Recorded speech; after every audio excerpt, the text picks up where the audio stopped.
কয়েকদিনের ব্যবধানে কাজাখস্তান, দক্ষিণ কোরিয়া এবং কানাডায় বড় 3টি বিমান দুর্ঘটনার খবর পাওয়া গেছে, যা আকাশপথে ভ্রমণের নিরাপত্তা নিয়ে উদ্বেগ বাড়িয়েছে। রোববার 29 ডিসেম্বর দক্ষিণ কোরিয়ার মোয়ান আন্তর্জাতিক বিমানবন্দরে 181 যাত্রী নিয়ে জেজু এয়ারলাইন্স একটি বিমান বিধ্বস্ত হয়।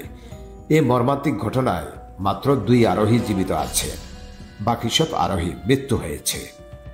এই ঘটনার কয়েক ঘন্টার মধ্যেই কানাডার হালিফাস্ক বিমানবন্দরে আরেকটি বিমান দুর্ঘটনার খবর মেলে। এয়ার কানাডার এসি 2259 ফ্লাইটটি ল্যান্ডিং গিয়ারের ত্রুটির কারণে জরুরি অবতরণ করার সময় রানওয়ে দিয়ে পিছলে যায় এবং এতে বিমানের একটি অংশে আগুন লেগে যায়।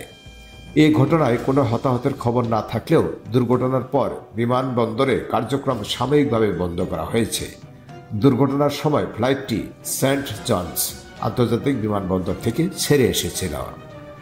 এর আগে গত বুধবার কাজাখস্তান আক্তাউইয়ে যাত্রীবাহী একটি বিমান বিধ্বস্ত হয়, যাতে 38 জন নিহত হন। কানাডার হালিফাস্ক দুর্ঘটনার ভিডিও সামাজিক যোগাযোগ মাধ্যমে ছড়িয়ে পড়েছে। ভিডিওতে দেখা গেছে রানওয়ে দিয়ে ছুটে চলা বিমানের একটি অংশে দাউ দাউ করে আগুন জ্বলছে।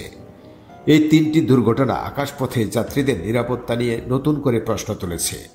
বিশেষজ্ঞরা বলছেন, প্রযুক্তিগত ত্রুটি ও বিমান পরিচালনার সঠিক মান নিশ্চিত করা এখন অত্যন্ত গুরুত্বপূর্ণ।